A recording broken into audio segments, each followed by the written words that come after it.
இதுதான் ஆம்பளைங்க புத்தின்றது அழகா ஒரு ஆண் கவிஞனே ஒத்துக்கிட்டு இருக்கான்னு சொன்னா என்னத்தான் உங்களுக்கு பொண்டாட்டி உங்களை கொடுமைப்படுத்திட்டான்னு நான் கேட்கிறேன் நடுவர்களே. ஒரு மனைவி என்னங்கன்னு கூப்பிடுறாங்கல்ல, அதுக்கு எத்தனை அர்த்தங்கள் இருக்குன்னு தெரிஞ்சாலே இந்த ஆம்பளைங்க பொண்டாட்டியை இத்தனை திட்ட மாட்டீங்க. ஒரு மனைவி வீட்டுக்குள்ள இருந்து கிச்சன்ல இருந்து என்னங்கன்னு கூப்பிட்டா கேஸ் சிலிண்டர் தீர்ந்து போச்சு உடனே வேற ஆர்டர் பண்ணுங்கன்னு அர்த்தம். அதே மனைவி பாத்ரூம்ல இருந்து என்னங்கன்னு கூப்பிட்டா கரப்பாம்பூச்சி வந்துருச்சு வந்து அடிங்கன்னு அர்த்தம். வாசலை எட்டி பார்த்தபடி யோசிச்சுக்கிட்டே என்னங்கன்னு கூப்பிட்டா வந்திருக்கிறது யாருன்னு தெரியல போய் பாருங்கன்னு அர்த்தம். கோவில்ல சாமி கும்பிட்டு இருக்கும் போது திடீர்னு என்னங்கன்னு கூப்பிட்டா சாமி கட்டி இருக்க புடவை நல்லா இருக்கு அதே மாதிரி எனக்கு ஒண்ணு எடுக்கணும்னு அர்த்தம்.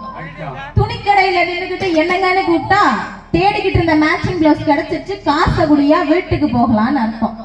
அதே மனைவி கடைசி காலத்துல என்னங்கன்னு கூப்பிட்டா இதுக்கு மேல என்னால முடியல என்னையும் உங்களோட கூப்பிட்டுக்கங்கன்னு அர்த்தம். ஆனா என் மனைவி என்ன காலையில மாமான்னு கூப்பிடுவா, சரிங்க, மதியானம் அத்தான்னு கூப்பிடுவா, சாயங்காலம் ஆயிடுச்சுனாக்கா பிதாமகனின்னு கூப்பிடுவா. ஆனா ராத்திரி ஒண்ணுமே கூப்பிட மாட்டான். ஏன் தெரியுமா? ராத்திரி நான் கூப்பிட வாய்ப்பு கொடுத்தாங்கன்னா நானா ஓடி போய் தாப்பா போட்டுக்கிட்டேன் கதவை. இப்ப ஒரு பையன் ஒரு பொண்ணை காதலிக்கிறான், அந்த பொண்ணு விட்டுட்டு போயிடுச்சு, கவலைப்படுவான்னு நினைக்கிறீங்களா? கிடையவே கிடையாது. ஏன்னா இன்னைக்கு இருக்க இளைஞனுக்கு வாழ்க்கை எப்படி கொண்டாட்டமா வச்சுக்கணும்னு தெரியுது நடுவர்களே. அவனுக்குன்னே அவன் கூட 4 ஃப்ரெண்ட் இருப்பான். விடுறா மச்சான், நீ பண்ண காதல் உண்மையா இருந்தா அந்த பொண்ணு போனா அவன் தங்கச்சி உனக்கு கரெக்டா உண்டா விடுறா மச்சான்னு சொல்லுவான். எப்படி தெரியுமா சொல்லுவான்? வேணாம் மச்சான் வேணாம் இந்த பொண்ணுங்க காதலு அது மூடி திறந்து போதே உனக்கு அவங்க போட்டது கடலை போல காதல் ஒரு சால்ட்டு வாடுது அது கொஞ்சம் நெருங்கி போதே தூக்கி போடுது மம்மி சொந்த பொண்ணை கட்டின காய்ச்சல் இல்லடா நீயும் நான் வடிக்கும் பொண்ணை கட்டின கவுசரம் உண்டா மம்மி சொந்த பொண்ணை கட்டின காய்ச்சல் இல்லடா நீயும் நான் வடிக்கும் பொண்ணை கட்டின கவுசரம் உண்டா கண்ணை கலங்க வைக்கும் பிகர் வேணாண்டா நமக்கு கண்ணீர் தெரியும் உசரணும் நன்மை போதுண்டா.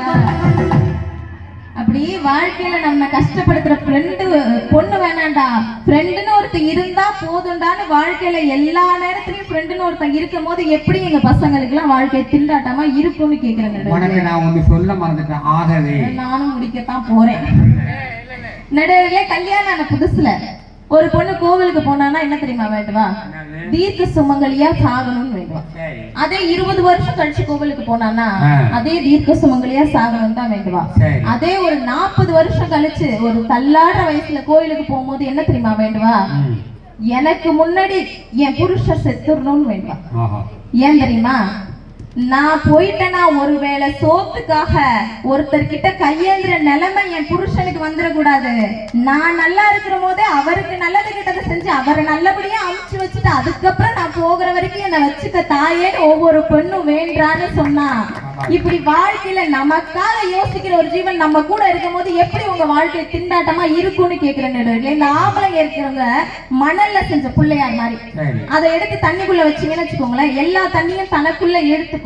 அப்படிதான் எல்லா கஷ்டமும் நாங்க தான் படுறோம் சும்மா பெருமை பித்துறதுதான் இந்த ஆம்பளைங்க.